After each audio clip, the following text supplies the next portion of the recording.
it back in 3 days. What is your defense? Do you have nothing to say? I adjure you by the living God, tell us that you're the Christ, the Son of God. Oh, really? We'll see you seated at the right hand of power, coming again on the clouds of heaven. What other words do we need you to say? You've uttered blasphemy.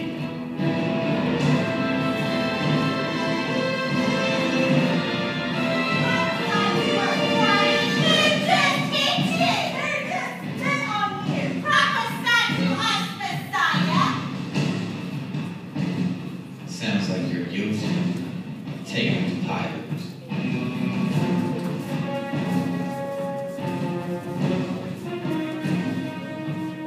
These men say that you have been misleading the people by permitting them to pay tribute to Caesar.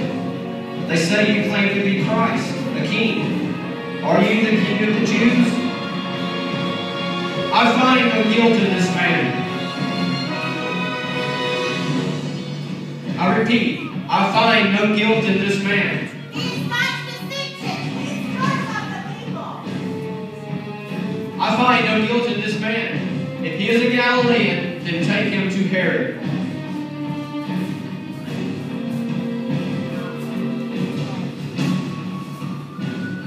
So you're Jesus. Do you know how long I wanted to meet you? And now, here you are. I've heard of all your signs and wonders. Is there a miracle you can do for me? I mean, right here without any rehearsal? They say you're a king. Is that right? Are you a king? You're a king. Give me one of my robes. The purple robe with the gilded tassel.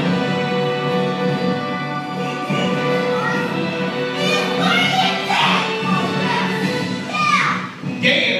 For pretending to be a king? I see no reason to sentence him to death, but I will bow down to him. Take him back to Pilate. Away with this king of the Jews.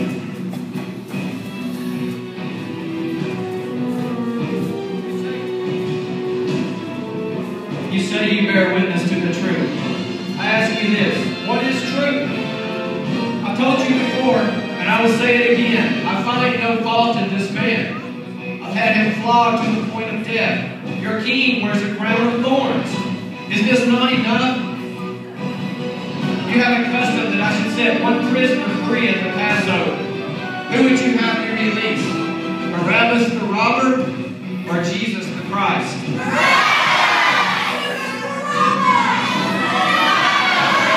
And what would you have me do with Jesus?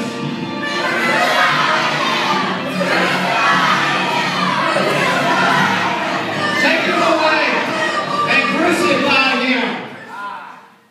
Crucify him.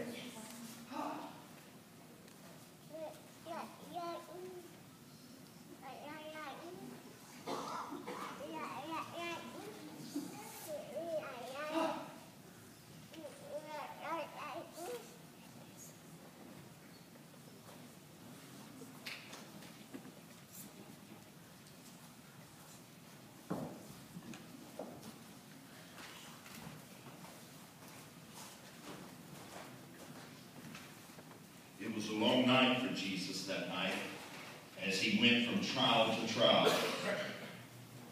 They took him to the high priest. They took him to Annas. They took him to Caiaphas, the high priest. They took him to Herod, to Pilate, back to Pilate. Yet through all of this, Jesus spoke very little. He said very few things, because he knew what was about to happen. Yet there was nothing they could find fault in him. He was being inspected by the high priest, the same as the lamb was being inspected by the high priest.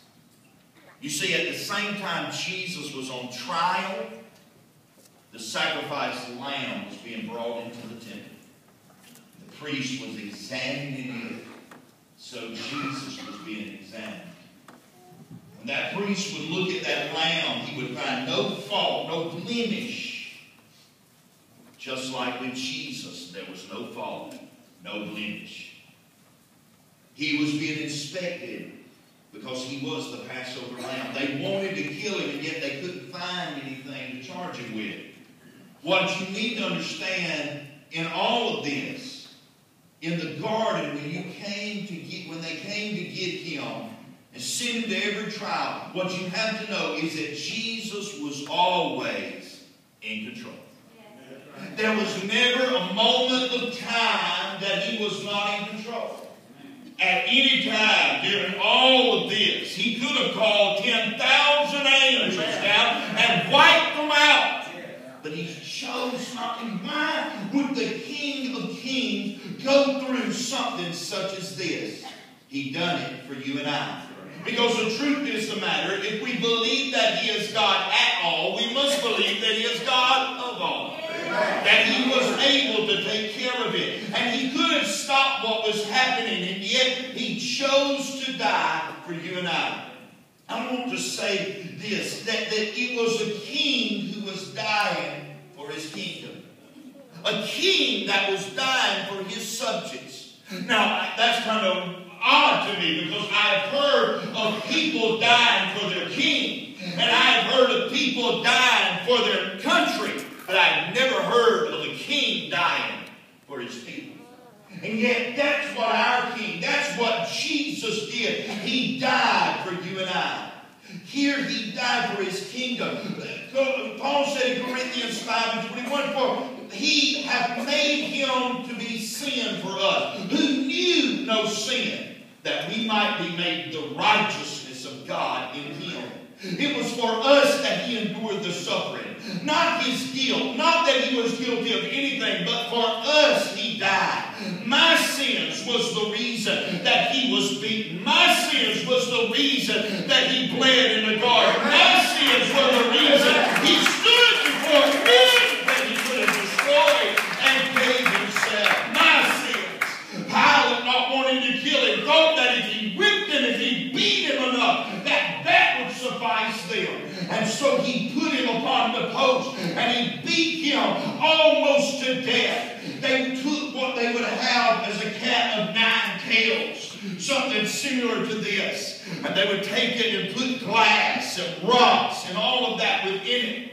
And they would take it, and every time they hit, it is said by Josephus the historian that when the Romans took this, they got the strongest man in the Roman army they could find. It was a position of honor because he was so talented that he knew how to beat a man to the point of death without killing him, because they wanted to put him on a cross. And so what they would do, the first slash that would hit with this cat of 9 tails would literally rip all the skin off the back of his subject. The second lick would go into the muscle.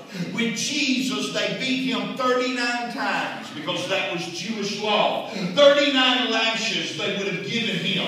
That means that 39 straps with 9 tails is 351 lashes that Jesus took. Why? Isaiah says that over in 53:5, by his stripes we are healed. 351 lashes Jesus took. Josephus, the historian, said again that when Jesus come off with a whipping post, you could literally see his spine. They had beaten him so badly. Yet he did not die. Yet he knew he couldn't die at the whipping post. Today, this morning, whatever you're here, his stripes were for your healing. Physical healing, emotional healing, but most of all, more important than any of that, spiritual healing. He died. He took those stripes so that you could be healed, so that your sin would be cast as far as the east is from the west. After they had beaten him, after they had put him on trial, put a cross upon his back. And they sent him down the road called Straight, also known as the Villa Dolorosa. It would be the last walk Jesus would walk as flesh and blood. But he took that walk